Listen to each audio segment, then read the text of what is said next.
Have you ever held a secret so close to your heart, not out of shame, but to protect the very soul you love most in this world? I did, for 35 long years. I guarded it like a mother bird guards her nest, because I wanted my son, my dear Marcus, to learn to fly on his own, without the gilded cage of a fortune he never knew I had.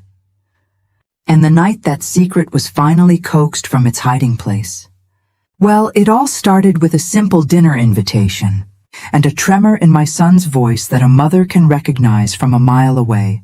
To him, I was just Mom, the woman who left for the office before the sun was fully awake and came back with tired shoulders and a soft smile. The woman who could make a feast from a nearly empty fridge, who lived in the same quiet, modest apartment for as long as he could remember. He saw me as just another cog in the great wheel of the world, a secretary perhaps, someone ordinary, and I never, not once, corrected him. I never told him that my office was the executive suite of a global corporation, that my tired shoulders came from carrying the weight of million-dollar contracts and decisions that shaped the lives of thousands. I never mentioned that my monthly paycheck was a staggering $40,000. Why would I? Money, you see, was never a trophy.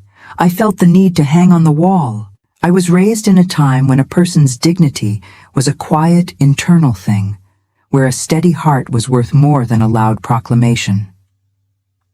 So I built my fortress of silence.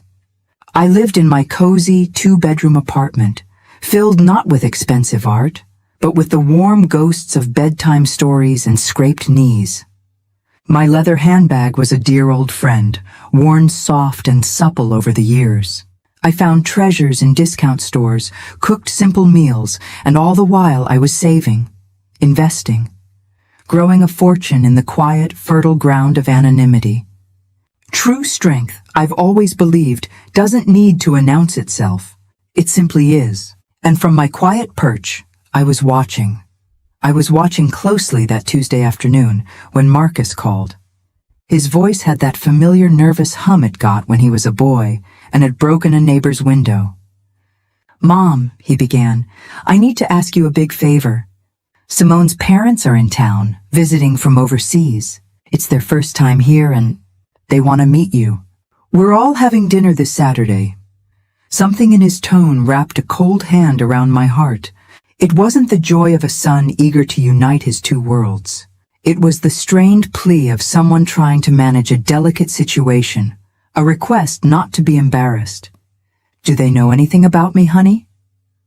I asked, my voice as calm as a still lake, a pause stretched across the line. "Well," he stammered, "I told them you work in an office, that you live a simple life." There it was, simple. A word used like a blanket to cover a life he thought he needed to apologize for. A deep, slow breath filled my lungs and then emptied out again. I wasn't a problem to be solved. I was his mother. At that very moment, looking around my comfortable, unpretentious living room, a new plan began to form. If my son saw me as a simple woman, if his new family was coming prepared to pass judgment, then I would give them the performance of a lifetime. I would be exactly what they expected, a broke, naive, and slightly desperate mother who had barely scraped by. I needed to see their true faces, to feel firsthand how they treated someone they believed had nothing. Because a mother's heart just knows some things, and my heart suspected that my new in-laws, Veronica and Franklin, were the kind of people who measured a soul by the size of its bank account. And my instincts, my dear, are rarely wrong. When Saturday arrived, a strange calm had settled over me. I stood before my closet and chose my costume with the care of a theater actress. It was a shapeless, light gray dress I'd bought from a thrift store years ago for gardening, wrinkled from being tucked away in a drawer. My shoes were old and scuffed at the toes. I wore no jewelry, not even my simple wristwatch. My hair, usually pinned in a neat bun, I pulled back into a messy, careless ponytail. With a faded canvas tote bag in hand, I looked in the mirror and saw a woman life had worn down. I was forgettable. It was perfect. The taxi ride to the restaurant felt like a journey to another world. We drove into the most exclusive part of the city, where the streetlights seemed to cast a wealthier glow. The restaurant stood before us like a palace of glass and warm light, a doorman in crisp white gloves opening doors to a life I had deliberately kept at arm's length. A wave of sadness washed over me. A part of me, the mother in me, still hoped I was wrong. I hoped they would be kind, that they would look past the frayed edges of my dress and see the woman who had raised their son-in-law.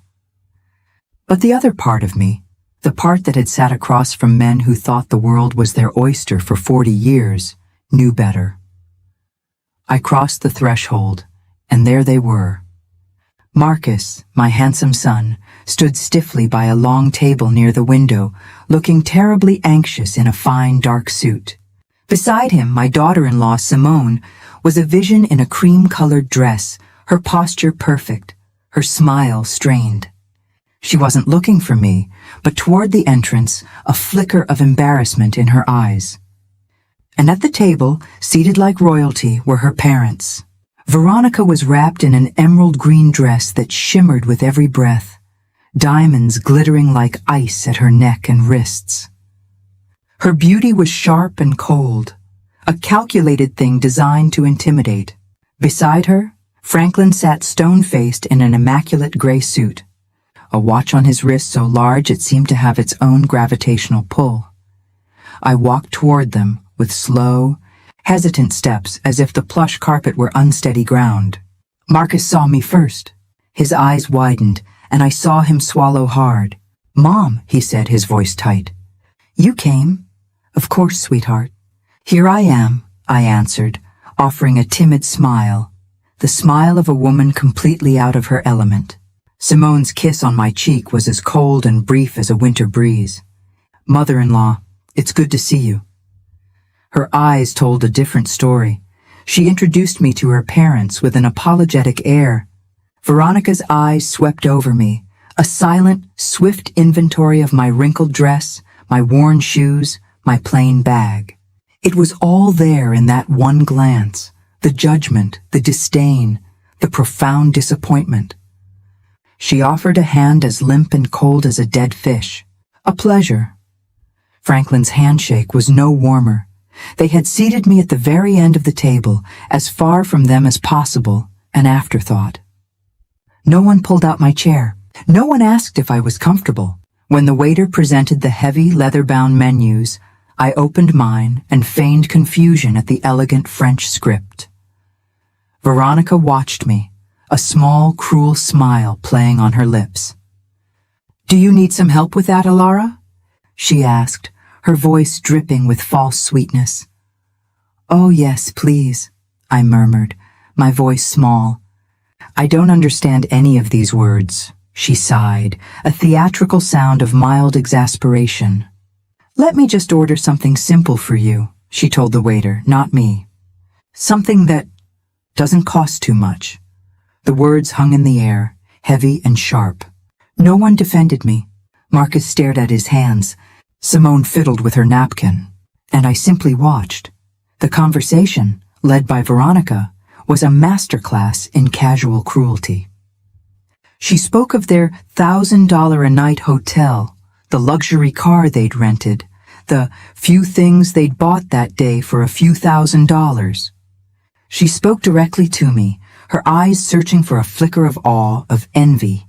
I just nodded politely. "How lovely," I'd say. "You know, Alara," she went on, leaning forward as if sharing a great secret. "We've always been so careful with our money. We worked hard, invested wisely. Now we have properties in 3 countries. Franklin's businesses are thriving." She smiled, a triumphant, superior thing. "And you? What is it that you do exactly?" "I work in an office," I replied, lowering my gaze as a truly intimidated woman would. "A bit of everything. Filing, paperwork, simple things."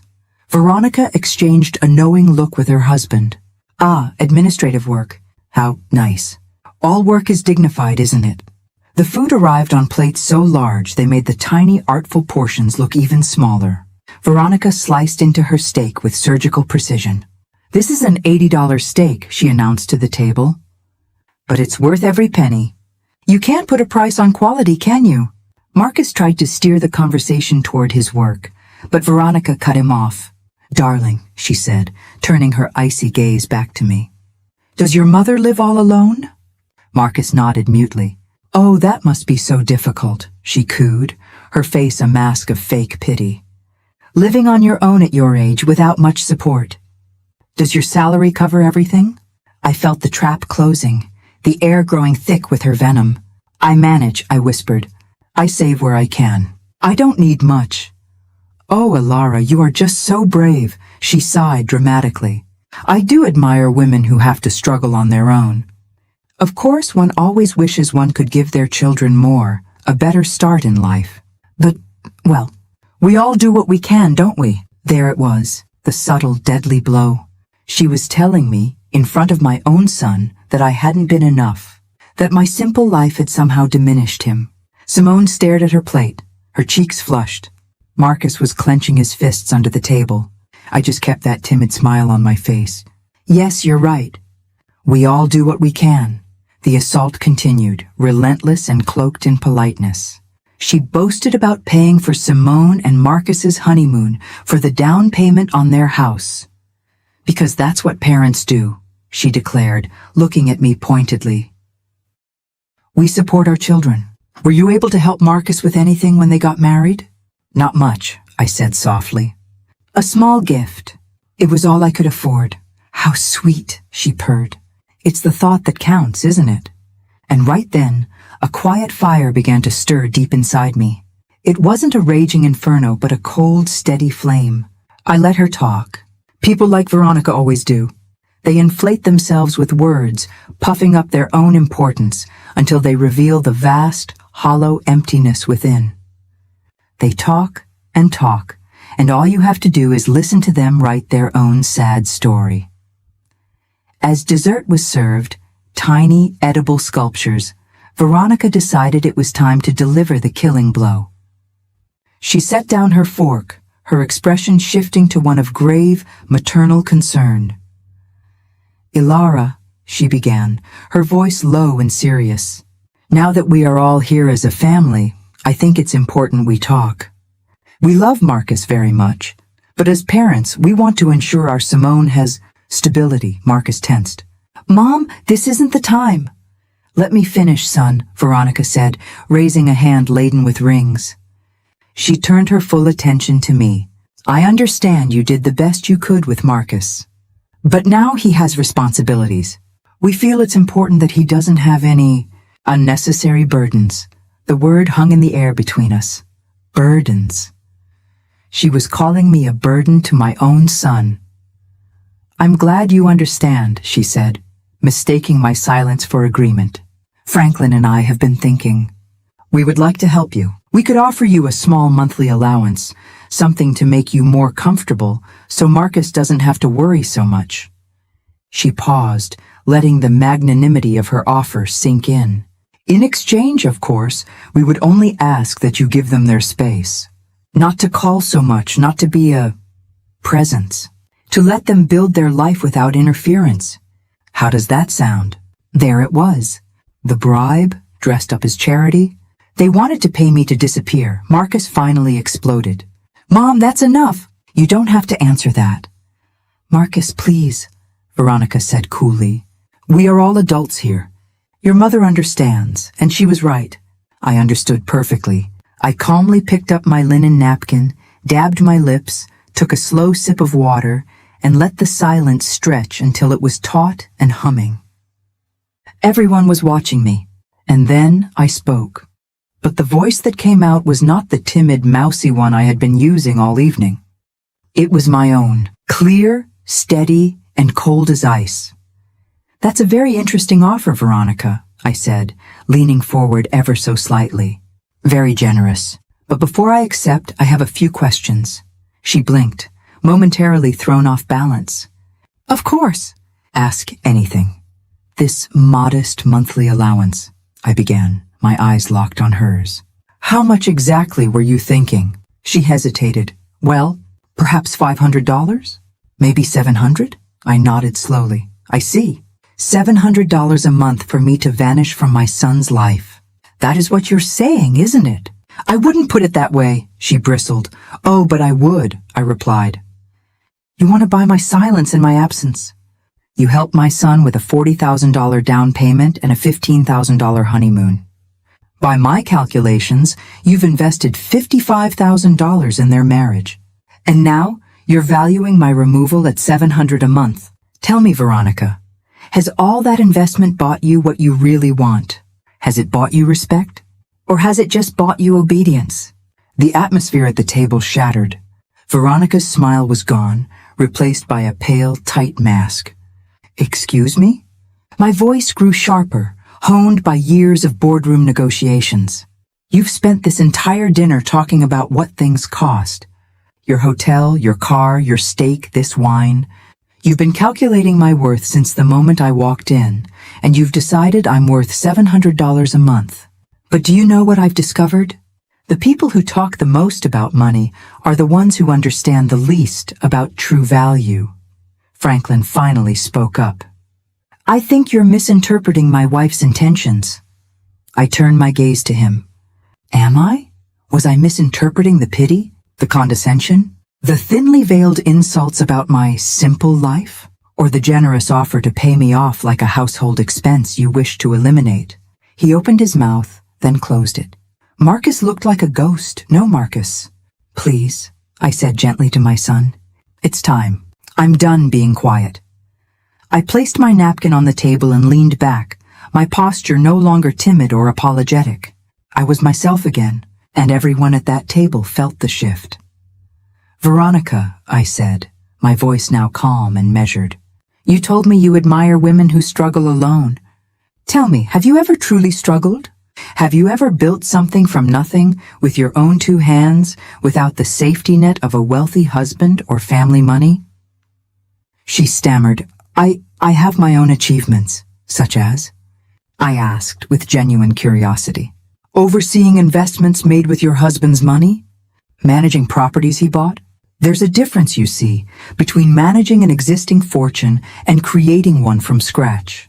Let me tell you about creating one. The whole table was silent, captive. 40 years ago, I was a 23-year-old single mother. The father disappeared, and my family turned their backs on me. I worked 12-hour days as a secretary, and a kindly neighbor watched Marcus while I earned minimum wage. I didn't just stay a secretary, though. I studied at night at the public library. I taught myself finance, administration, and global logistics. I learned to navigate a world of men who saw me as nothing more than the person who brought them coffee. I paused, letting my story sink in. Veronica's arrogant facade was beginning to crumble. And little by little, I climbed. From secretary to assistant, from assistant to manager, from manager to director. It took me 20 years of sacrifice you couldn't possibly imagine. And do you know how much I earn now, Veronica? She just stared at me, speechless. $40,000 a month. The silence that followed was absolute. Marcus's fork clattered onto his plate. Simone's eyes were wide with disbelief. Franklin's jaw was slack. That's right, I said quietly. For nearly 20 years, I am the regional director of operations for a multinational corporation. I oversee a budget of hundreds of millions of dollars and the work of more than 10,000 employees. The contracts I sign are more complex than your prenuptial agreement. Marcus finally found his voice, his face pale. Mom, why? Why did you never tell me? I looked at my son, my heart aching with love for him. Because, my darling boy, I wanted you to become a man, not an heir. I wanted you to learn the value of your own hard work, to build your own life. I wanted you to be a good person, not a rich one. Money can't teach you that, Simone whispered, her eyes full of confusion. But the apartment? Your clothes? A real smile touched my lips for the first time that night. Because I don't need to impress anyone. Because true wealth is quiet. I came here tonight dressed this way because I wanted to see your true colors. And you painted them for me in brilliant, ugly detail. Veronica, her face blotchy with shame and fury, stood up. This is ridiculous. You deceived us. No, I said calmly, rising to my feet as well. I didn't make you look like fools. You did that all on your own. I simply held up a mirror and you didn't like the reflection. You have money, Veronica, perhaps a great deal of it. But you don't have an ounce of class. You don't have empathy. You don't have what truly matters. Simone was openly weeping now. Mother-in-law, I am so sorry. I didn't know. You didn't know about the money, I corrected her gently. But you knew your parents. You knew how they treat people they consider beneath them, and you sat in silence.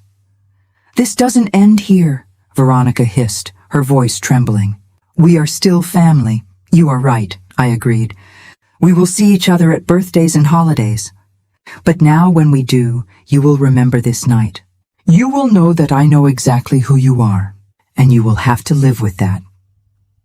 Just then, the waiter approached with the check. A tense, awkward silence fell over the table. Franklin fumbled for his wallet, his usual air of authority completely gone. Sir, the waiter said, returning a moment later, his voice low and embarrassed. I'm sorry, but this card has been declined. Franklin's face turned a deep shade of crimson. That's impossible. Try this one. The waiter returned again, shaking his head. This one as well, sir. I'm very sorry. Franklin stormed out of the restaurant, phone pressed to his ear. Veronica looked as if she wanted the ground to swallow her whole. Without a word, I reached into my old canvas tote bag and pulled out my simple leather wallet. From it I produced my card. It wasn't a flashy gold or platinum. It was a sleek, heavy black card made of metal, one you only get by exclusive invitation. A Centurion card. I placed it on the table. Veronica's eyes widened. She knew exactly what it was. The waiter took it reverently and returned in less than a minute. Thank you, Miss Sterling. Everything is taken care of. I stood gathering my worn-out bag. I looked at Veronica, at the shattered remains of her arrogance. The dinner was lovely, I said, my voice soft again. Thank you for showing me exactly who you are. You've saved me a great deal of future disappointment. I turned to leave, then paused. Oh, and Veronica, one last thing. You mentioned you speak 4 languages. I was just curious. In which of them did you learn to be kind? Because from where I'm standing, it doesn't seem to be any of them. I walked out of that restaurant and into the cool night air, with Marcus by my side. I felt as if a great weight had finally been lifted from my shoulders, the weight of a secret I had carried for a lifetime. Mom, Marcus said, his voice thick with emotion. I am so sorry. I feel like such a fool. I stopped and took his face in my hands. You are not a fool, my love. You saw what I allowed you to see. I did it to protect you, to give you the gift of a normal life, to let you become the wonderful man you are today, all on your own. He hugged me then, a fierce, desperate hug that told me everything I needed to know. He understood. A quiet car I'd ordered pulled up to the curb. Before I got in, Marcus asked, Mom, will you ever forgive them? I thought for a moment. Forgiveness, honey, doesn't mean forgetting. And it doesn't mean letting it happen again. I will be polite. I will be civil. But I will always be cautious. Forgiveness will come when I see a true change of heart, not before. I got into the car, a deep sense of peace settling over me. Go to Simone, I told him through the open window. Talk to her, be honest. This is your chance to decide what kind of life you two will build together. One based on their values, or one based on your own. As the car pulled away, I watched my son walk back toward the restaurant, his shoulders squared. He was no longer a boy needing my protection. He was a man, ready to stand on his own. The next morning, the sun streamed into my little apartment, and for the first time, it didn't feel modest. It felt right. It felt like home. Marcus called, his voice tired but clear. He and Simone had talked all night. He had told her parents that their behavior was unacceptable, that he would not tolerate his mother being disrespected ever again. Simone, he said, had stood by him, confronting her parents for the first time in her life. They had left in a fury, spewing threats of disinheritance and accusations of betrayal. But Mom, Marcus said, a note of wonder in his voice. We both felt relief, as if we were finally free. He told me Simone wanted to see me, to apologize in person. Tell her to come, I said gently. But not today. Give her a few days. The best apologies are the ones that have had time to settle in the heart. 3 days later, Simone stood at my door. She was dressed simply, with no makeup, her eyes red-rimmed but clear. She looked vulnerable, and for the first time, truly beautiful. She sat on my old sofa, and she told me everything. She told me of her parents' own history, of a desperate poverty that had twisted their souls into a permanent state of fear, a fear that made them equate money with survival and kindness with weakness. It didn't excuse their cruelty, but it explained it. That night, she said, tears streaming down her face. When you told your story, it was like a blindfold was ripped from my eyes. I don't want to be like them. I want to learn from you. I want to learn how to be strong without being cruel, how to have wealth without letting it own me. We talked for hours. I didn't offer her easy answers, only my story, and the quiet truth that real value isn't something you can deposit in a bank.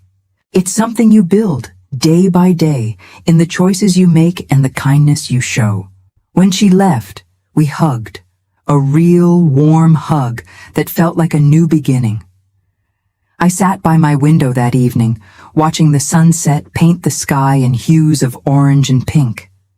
I finally understood that I was the richest woman in the world, not because of the numbers in my bank account, but because of the peace in my heart, the love of my son, and the quiet dignity of a life lived on my own terms.